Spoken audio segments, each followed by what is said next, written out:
Vody rieky Hron pretekajú Tekovom od nepamäti.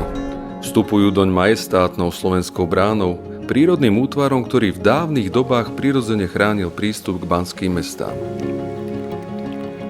Výraznú dominantu nad slovenskou bránou tvorí Bralo Krivín, obľúbené miesto turistických vychádzok a panoramatických výhľadov do regiónu Tekova. Život na rieke sa rozmáha, mohutný tok si meandruje pahorkami Tekova. Očiam peších a cyklistov poskytuje nádherné riečne zákutia.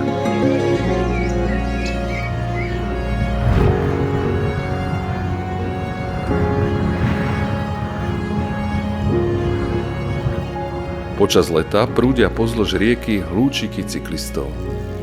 Známa pohronská cyklomagistrála začína svoju púť v Tlmačoch a končí až pri ústí rieky do Dunaja.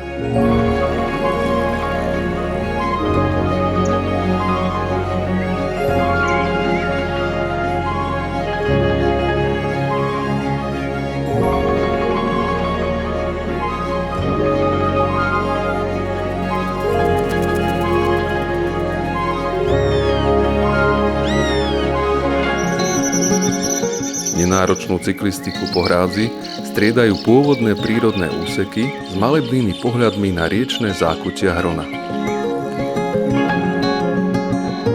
Pokojný tok rieky z času na čas pretne malé vodné dielo. Ponúkne cestu na opačný breh rieky a pomyselne vás prenesie aj do hmlistých rán slávneho mosta v San Francisku.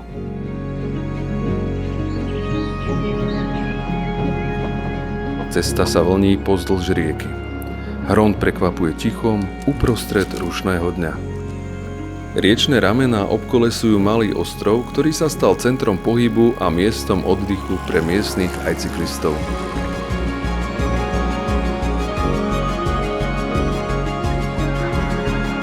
Zláka nás náučný chodník. Putovanie pohronskou magistrálou tu na chvíľu prerušíme, aby sme nabrali síl do ďalších kilometrov zákutiami Hrona.